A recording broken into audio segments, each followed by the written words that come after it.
Movie की opening एकदम original movie की तरह है। एक ब्रिटिश कपल ड्राइव करते हुए किसी जगह पर पहुंचता है अपने बेटे के साथ। वो जगह है इटली का कोई होटल और कपल है पेडी और कियारा, जो कि वेकेशन के लिए आए हैं और उनके बेटे का नाम है एंट। उस होटल में एक अमेरिकन कपल भी आया हुआ है, लुइस और बेन डेल्टन, जिनकी एक बेटी है एग्नेस। हम देख पाते हैं कि सुबह हर कोई रिलैक्स कर रहा था, तभी पेडी बेन के पास आकर पूछता है कि क्या यह चेयर फ्री है।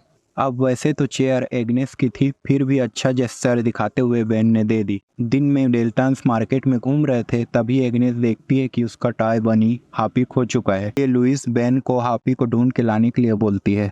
बेन काफ़ी देर तक भटकता है लेकिन हापी नहीं मिलता। यहाँ पर वो ब्रिटिश फैमिली दिखाई देती है जो कि केयरलेसली स्कूटर चला रही होती है। यहाँ पर जब बेन वापस आता है तो देखता है कि उसी ब्रिटिश फैमिली को हापी मिल चुकी रहती है। यहाँ पर उनकी हाय हेलो होती है, पर एंट किसी को भी हाय नहीं बोलता। तब कियारा बताती है कि बोलने में एंट को दिक्कत होती है। इसके बाद दोनों फैमिलीज ने साथ में लंच किया और ढेर सारे बातें भी की, जिससे हमें काफ़ी कुछ पता चल पाया। जैसे कि डेल्टन्स वैसे तो अमेरिकन है, लेकिन हाल ही में ये लंदन में शिफ्ट हो गए थे नया काम सेटअप करने के लिए, लेकिन वो काम शुरू होने से पहले ही ख़त्म हो गया, जिस वजह से फ़िलहाल बेन और लुइस के पास कोई भी काम नहीं है। इन्हीं सब प्रॉब्लम से मन को डाइवर्ट करने के लिए ये लोग यहाँ पर घूमने आए हैं। फिर यह सब सुनकर पैडी उन्हें बोलता है कि तुम हमारे घर घूमने आना, तो फॉर्मेलिटी के लिए बेन ने भी हाँ कर दी। यहाँ पर एक और बात पता चलती है कि लुइस वेजिटेरियन है। थोड़ी देर बाद एंट और एग्नेस खेलने चले जाते हैं और तब हम देखते हैं कि एंट का खाना तो वैसे का वैसा ही पड़ा है। पैडी बताता है कि एंट की जीभ नॉर्मल बच्चों से छोटी है, वह छोटी जीभ के साथ ही पैदा हुआ था, इसलिए उसे बोलने में परेशानी होती है। साथ टाइम बिताते बिताते दोनों फैमिलीज दोस्त बन जाते हैं। फिर सब अपने अपने घर पहुंच जाते हैं। घर पहुंच के डेल्टन्स का फिर से वही वाला हाल हो गया। बेन के पास काम नहीं है, ऊपर से लुइस के साथ भी उसका रिलेशन कुछ अच्छा नहीं चल रहा था, क्योंकि पास्ट में उसने लुइस को चीट करते हुए पकड़ लिया था। फिर मूवी के अगले सीन में उनके पास एक मेल आता है उसी ब्रिटिश फैमिली की तरफ से, जिसमें उन सब की फ़ोटो थी और फोटो के पीछे था इनवाइट कि हमारे फार्म पे आओ, काफ़ी अच्छा लगेगा। इसे पढ़कर बैन को लगा शायद यही ठीक रहेगा। फिर तीनों गाड़ी में बैठकर निकलते हैं और ड्राइव करते करते रात हो गई थी। जंगल वाला सुनसान रास्ता था। जैसे तैसे रास्ता खोजते हुए वे फार्म तक पहुंच गए, जहां पैडी और कियारा ने उनका अच्छे से वेलकम किया। बेन और लुइस के लिए उन्होंने एक अलग रूम तैयार किया है और एग्नेस के सोने का इंतजाम एंट के रूम में किया है, वहाँ पर जगह भी कम है। फिर आगे देखते हैं कि डिनर में उन्होंने नॉनवेज बना रखा था और फिर पैडी ने सबसे पहली बाइट लुइस को खिलाई, जबकि वो अच्छे से जानता है कि लुइस वेजिटेरियन है और अच्छा बनने के चक्कर में लुइस भी मना नहीं कर पाई। हालांकि जल्दी ही उसने पूरी बाइट थूक दी। और हद तो तब हो जाती है जब वो लोग घर का कचरा भी बेन के हाथों फेंकवाते हैं। जब कचरा फेंकने वह बाहर गया, तभी अचानक एंट आकर अपना मुंह खोलकर उसके सामने खड़ा हो गया। वो बेन को अपनी जीभ दिखा रहा था, पर बेन कुछ समझ पाता उससे पहले ही पैडी आकर एंट को वापस अंदर ले गया। इसके बाद जब सोने का टाइम हुआ, जहां लुइस और बेन बात ही कर रहे होते हैं, तभी रूम का दरवाज़ा खुल जाता है, जहां एग्नेस आ जाती है, जिसे नींद नहीं आ रही थी। फिर तीनों को उसी बेड पर सोना पड़ा। अगली सुबह सब घूमने निकल पड़े। वो जंगल में पिकनिक मना रहे थे। इसके बाद पैडी उन्हें लेक के पास ले गया। फिर पैडी एंट को लेकर लेक में कूद गया और कूदने के बाद पता चला कि एंट को तैरना ही नहीं आता। फिर घर पहुंचकर लुइस बेन को कहती है कि हमें बहाना बनाकर यहाँ से निकल जाना चाहिए, मुझे ये लोग पसंद नहीं आ रहे हैं। फिर वहाँ पर कियारा आ गई उन्हें डिनर के लिए इनवाइट करने, जो कि ये घर से बाहर जाकर करेंगे। रात को सब जाने के लिए तैयार हो गए, सिवाय एंड के, क्योंकि बच्चे नहीं जा रहे। बच्चे घर पर ही रहेंगे और उनका ध्यान रखने के लिए पैडी ने एक आदमी को बुलाया है। जिस डिनर पार्टी में वो गए थे उसे माइक नाम का बंदा चला रहा था। इस बार लुइस ने पहले ही बता दिया कि ध्यान रहे मैं वेजिटेरियन हूँ। वेजिटेरियन तो है लेकिन फिश खाती है। इसी बात को लेकर पैडी की उसके साथ बहस हो गई। इधर एंट एग्नेस को पैडी की वॉच कलेक्शन दिखाने ले गया, जिसमें एक वॉच को वो स्पेशली उठाकर दिखा रहा था क्योंकि उसके ऊपर कुछ लिखा हुआ था। उधर ड्रंक होने के बाद पैडी काफ़ी अजीब बातें करने लगा था। बातों बातों में पैडी ने अपनी सेक्स लाइफ भी रिवील कर दी और फिर कियारा और वो सेक्सुअल चीज़ें करने लगे, जिससे माहौल बहुत ज़्यादा ऑकवर्ड हो गया। फिर उन्होंने डांस किया और जब जाने की बारी आई तो बैन के हाथों में बिल थमाकर वो दोनों बाहर निकल गए। उधर एंट और एग्नेस सोने के लिए ऊपर रूम में जा चुके थे, पर सोने की बजाय एंट एग्नेस को अपनी बॉडी पर लगे चोटों के निशान दिखा रहा था और तभी कियारा वहाँ पर पहुँच गई। फिर वहाँ पैडी अपनी घड़ी उतार कर रख रहा था, तभी वो नोटिस कर लेता है कि उसकी घड़ियों के साथ छेड़छाड़ की गई है। रात में अचानक लुइस की आँख खुली तो उसने सोचा कि एग्नेस को चेक करके आती हूँ, लेकिन एग्नेस तो रूम में थी ही नहीं, ना ही एंट था। उन दोनों को पैडी और कियारा ने अपने साथ बेड पर सुला रखा था, जो कि लुइस को बिल्कुल भी पसंद नहीं आया। और फिर एग्नेस को उठाकर वो जल्दी अपने रूम में पहुंची और जाते ही बेन को उठाकर बोली कि हमें अभी के अभी यहाँ से निकलना है। सारा सामान उठाकर तीनों उसी वक्त वहाँ से निकल गए और एंट उन्हें जाते हुए देख रहा था। थोड़ी आगे आए ही थे तभी एग्नेस को याद आया कि हैप्पी तो वहीं पर रह गया। बेन को पहले से पता था कि हैप्पी का एडिक्शन एक दिन इन्हें फंसवा ही देगा, क्योंकि हैप्पी के बिना एग्नेस बेचैन होने लगती है। वहाँ एग्नेस सीट पर लात मार रही थी, जिस वजह से बेन का ध्यान भटकता है और इसी के चलते बेन सामने आ रही ट्रक से एक्सीडेंट होते होते बचा। अब एग्नेस खुद को नुकसान पहुंचा रही थी, इसलिए मजबूरन बेन को कार मोड़नी पड़ी और वो लोग वापस फार्म पहुंचे। वहां देखते हैं कि पैडी बेन से जवाब मांग रहा था कि तुम बिना बताए क्यों निकल गए थे। इस पर लुइस कहती है कि तुमने एग्नेस को अपनी बेड पर सुला रखा था और इसकी सफाई देती है कियारा। वो बताती है कि हमारी एक बच्ची थी, जब 12 हफ्ते की हुई तो उसकी डेथ हो गई। जब मैंने एग्नेस को रोते हुए सुना तो मैं उसे उठाकर अपने पास ले आई, लेकिन मैं माफ़ी मांगती हूँ। ये दोनों भी रीजन समझ गए और दोबारा रुक गए। कुछ देर बाद एंट और एग्नेस बाहर बैठकर थोड़ी पेंटिंग करने लगे। तब एंट ने एक नोट लिखकर एग्नेस को दे दिया, पर वह डेनिश लैंग्वेज में था, इसलिए एग्नेस को समझ नहीं आया। इधर पैडी और बेन हंटिंग करने पहुंचे थे। बेन का मन हल्का करने के लिए वो उसे एक सुनसान पहाड़ी पर ले जाता है। फिर जब वापस घर पहुंचते हैं तो खाना बनाने की तैयारी चल रही थी। इसी तैयारी में लुइस की उंगली कट गई तो बेन बोला कि पैडी ज़रा देख लो, अच्छा है कि डॉक्टर घर में ही है। तो पैडी बोला कि मैं तो नहीं हूँ डॉक्टर, किसने बोला तुम्हें? और मैंने झूठ बोला था, मैं कोई काम नहीं करता। तब पैडी कहता है कि मैं तो मजाक कर रहा था, मैं डॉक्टर ही हूँ। इसके बाद सब लंच करने बैठे और इसी बीच कियारा एग्नेस के ऊपर कुछ ज़्यादा ही ध्यान दे रही थी, जो लुइस को पसंद नहीं आया। उसने कियारा को टोक दिया कि उसकी माँ मैं हूँ, तो पैडी ने कियारा से माफ़ी मंगवाई। फिर एंट और एग्नेस अपनी डांस परफॉर्मेंस दिखाने लगे, लेकिन पैडी ने एंट को बीच में ही रोक दिया क्योंकि वो ठीक से नहीं नाच पा रहा था। तो इस बार गुस्से में पैडी ने एक मग उसकी तरफ फेंक दिया और ये देखकर बेन और लुइस भी घबरा गए।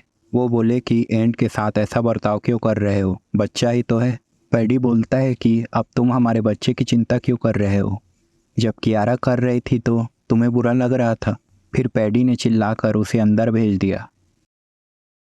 यह सब बेन और लुइस के लिए बहुत ज़्यादा हो चुका था। अब पैडी जाकर सो चुका था और कियारा ने लुइस से रिक्वेस्ट कर दी कि पैडी के जागने से पहले मत जाना, वरना एंट और मेरे लिए अच्छा नहीं होगा। इसी बीच मौका देखकर एंट ने पैडी के पास से चाबियां चुरा ली। फिर खेलने के बहाने एग्नेस को लेकर एक शेड में गया और सीक्रेट दरवाज़ा खोलकर उसे नीचे लेकर पहुंचा, जहां पर दुनिया भर के सामान की कलेक्शन थी। टॉयस थे, जूते थे, ग्लासेस थे। एंट ने एक फ़ोटो एल्बम निकाली जिसके अंदर पैडी और कियारा की फ़ोटोज़ थी, अलग अलग फैमिलीज के साथ, और हर फोटो में उसके साथ अलग बच्चा था। उन्हीं में से एक फ़ोटो के अंदर एंट भी था, लेकिन पैडी और कियारा के साथ नहीं बल्कि अपने असली माँ बाप के साथ। और जैसा कि आप देख सकते हो उसकी जीभ एकदम नॉर्मल है। ये छोटी जीभ के साथ पैदा नहीं हुआ था और ना ही पैडी और कियारा इसके माँ बाप हैं। वो दोनों तो सीरियल किलर्स हैं जो नई नई जगह पर ट्रिप पर जाकर ऐसी फैमिलीज़ को फंसाते हैं, फिर उनसे दोस्ती बढ़ाकर अपने घर पे इनवाइट करते हैं, और जब वो फैमिलीज़ इनके घर पे आ जाती है तो उन्हें लूट कर मार देते हैं और उनके बच्चे की जीभ भी काट कर उन्हें अपने साथ रख लेते हैं। एंड शुरू से ही इस फैमिली को वार्न कर रहा था ताकि ये बच सकें, इसलिए इसने डेनिश लैंग्वेज में नोट लिखा था और अपने डैड की घड़ी भी दिखाई थी। यहाँ तक कि बेन को अपना मुंह खोलकर भी दिखाया था कि मेरी जीभ छोटी नहीं है बल्कि कटी हुई है। खैर एग्नेस ने अपने फ़ोन में वहाँ की फ़ोटोज़ ले ली। फिर दोनों जल्दी से बाहर निकल आए। नीचे जाकर पैडी ने सबसे माफ़ी मांगी, यह बोलकर कि मैं नशे में था इसलिए वो सब किया। इसी बीच एग्नेस दिमाग लड़ा रही थी कि अपने माँ बाप को सच कैसे बताऊं, क्योंकि पैडी और कियारा उन्हें अकेला नहीं छोड़ रहे थे। तब उसने कांटा लिया और उसे अपनी थाई में चुभाकर खून निकाल लिया। फिर ऐसा दिखाया जैसे उसके पीरियड स्टार्ट हो गए हैं। बस इसी बहाने लुइस को लेकर वो बाथरूम चली गई, जहाँ पर उसने लुइस को सब कुछ बता दिया। उधर पैडी नोटिस करता है कि सेट का फ्लोर वाला दरवाज़ा खोला गया है। इसी बीच लुइस आकर बेन को भी अंदर ले गई और उससे भी सब कुछ बता दिया। वहाँ पर और कुछ तो मिला नहीं, बस एक कटर मिला, तो लुइस ने वही उठा लिया। हालत उन तीनों की ख़राब थी, लेकिन दिखा नहीं सकते। उन्हें एकदम शांत रहकर ऐसा जताना होगा जैसे कुछ भी नहीं हुआ, पर उन्हें वहाँ से जाना भी तो है। फिर उन्होंने जाकर साफ बोल दिया कि एग्नेस अच्छा फील नहीं कर रही है, इसलिए हमें जाना पड़ेगा। और पैडी और कियारा ने भी उन्हें नहीं रोका। बाहर निकलते हैं तो देखते हैं कि कार का टायर पंचर कर रखा था। फिर कार में बैठ पाते उससे पहले ही पैडी ने उन्हें टोक दिया कि टायर तो पंचर पड़ा है। वो कहता है कि मैं इसे फिक्स कर सकता हूँ। बैन को लेकर वो अपनी वर्कशॉप में गया, जो पूरी तरह औजारों से भरी पड़ी थी। फिर पैडी ने टायर बदला, जिसमें काफ़ी टाइम हो गया। तीनों फिर से कार की तरफ बढ़े तो इस बार देखते हैं कि हापी छत के ऊपर पड़ा है। पैडी ने सीढ़ी लगा दी और बैन को उस पर चढ़ा दिया। फिर उसने हापी को उतारा तो देखा कि उसे तो फाड़ रखा है। फिर भी एग्नेस ने कोई रिएक्शन नहीं दिया। अब जाने से पहले वो सब गले मिले और इस बहाने पैडी तो लुई के गले ही पड़ गया। लेकिन बेन देखता रहा और फिर वो तीनों कार में बैठे और बेन ने एंट को बोला कि गेट खोल दो ताकि उसे भी कार में बैठा कर ले जा सके। वो जा भी रहा था, लेकिन पैडी ने उसे वापस बुला लिया क्योंकि गेट रिमोट से ही खुल जाता है। पैडी ने गेट खोला और ये तीनों ऑलमोस्ट बाहर निकल ही गए थे कि तभी पैडी ने एंट को लेक में फेंक दिया। और जैसा कि हम जानते हैं उसे तैरना नहीं आता। तब बेन ने उन्हें चॉइस दी, या तो अपनी फैमिली का सोच ले या फिर एंट का, और बेन ने फैमिली के साथ एंट का भी सोचा। लुइस को ड्राइविंग थमाकर वो कार से निकलकर सीधा लेक में कूद गया। लुइस कार को आगे बढ़ा रही थी, लेकिन इतने में पैडी ने गेट बंद कर दिया। अब वो चारों उन दोनों के कब्जे में हैं। पैडी ने उनके बैंक अकाउंट से सारे पैसे ट्रांसफ़र करवा लिए। और अब आती है स्पीक नोएल की मेन लाइन। बेन पूछता है कि तुम ऐसा क्यों कर रहे हो, तो जवाब में पैडी कहता है कि क्योंकि तुमने ही तो करने दिया। अब अगर आप इस बारे में सोचो और एकदम मूवी की स्टार्टिंग पे पहुंच जाओ तो आप पाओगे कि पैडी सही बोल रहा है। इन्होंने ही तो करने दिया। चेयर मांगने आया तो एग्नेस ने चेयर दे दी। फिर एग्नेस के मना करने के बाद भी उसे दोबारा डांस करने भेज दिया। सिर्फ पैडी के कहने पर लुइस चुपचाप मीट खा लेती है और स्टार्टिंग से ही पैडी बार बार लाइन क्रॉस कर रहा था। बस उसी का नतीजा है कि बात यहाँ तक पहुँच चुकी है। अब हम देखते हैं कि पैडी कैडमैन की इंजेक्शन जैसे ही लुइस को लगाने वाला होता है, तभी लुइस ब्लेड मारकर पैडी को घायल कर देती है और सियारा से बंदूक छीनकर उन्हें वहीं गोडाउन में बंद कर देती है। फिर वो लोग कार में बैठकर वहाँ से निकलने लगते हैं, लेकिन तभी माइक वहाँ आकर उनकी कार पर गोली चला देता है। तो उससे बचने के लिए वो वापस घर में जाकर खुद को बंद कर लेते हैं। इतने में माइक ताला तोड़कर पैडी और सियारा को बाहर निकाल लेता है। सियारा सबसे पहले फ़ोन और फिर घर की पावर को बंद कर देती है। इधर लुइस और बेन बच्चों को बाथरूम के कबर्ड में छुपाकर वहाँ से निकलने का तरीका सोचते हैं। इतने में माइक सीढ़ी लगाकर ऊपर वाली खिड़की पर पहुँच जाता है और पैडी घर के पीछे का दरवाज़ा तोड़कर अंदर आकर एंट को आवाज़ लगाने लगता है। फिर वो सियारा को भी घर के अंदर ले आता है। लुइस बच्चों को बचाने के लिए पैडी के मुंह पर तेजाब डाल देती है और बच्चों को लेकर उसके पास से भाग जाती है। इधर माइक भी घर के अंदर आ चुका था। वो बैन से फाइट करते टाइम उसकी आंखों में जैसे ही शीशे का टुकड़ा घुसने वाला होता है, तभी लुइस वहाँ आकर हथौड़ी से माइक का सर फोड़कर उसे मार डालती है। उसके बाद वो उसी रास्ते से बाहर निकलने की कोशिश करते हैं जहाँ से माइक आया था, लेकिन सियारा उन्हें वहाँ पकड़ लेती है और जैसे ही उसको गोली मारने वाले होती है तभी लुइस उसके सिर पर मारकर उसको छत से गिरा देती है। इधर बेन वापस सीढ़ी लगाने के लिए छत से कूद जाता है और उसके पैर की हड्डी टूट जाती है, लेकिन वो फिर भी सीढ़ी लगाकर सबको उतार लेता है। इतने में पैडी एग्नेस को पकड़ लेता है। जैसे ही वो लुइस पर गोली चलाता है, एग्नेस उसे पहले ही जानवरों को बेहोश करने वाला इंजेक्शन पैडी को लगा देती है, जिससे वो एकदम से गिर जाता है। अब सब लोग उसको ऐसा ही छोड़कर वहाँ से जाने लगते हैं, लेकिन फिर हम देखते हैं कि एंड गुस्से में एक ईंट उठाकर पैडी के चेहरे पर कई बार वार करके उसे मार डालता है। फिर पैडी के मरने के बाद लुइस और बेन एंड को अपने साथ लेकर वहाँ से निकल जाते हैं। एग्नेस एंड को अपना टेडी देती है और यहीं पर मूवी ख़त्म हो जाती है। तो दोस्तों, आशा करता हूँ कि आपको ये मूवी की स्टोरी पसंद आई होगी। और भी मूवी के एक्सप्लेनेशन सुनने के लिए आप मेरे चैनल को लाइक और सब्सक्राइब करें।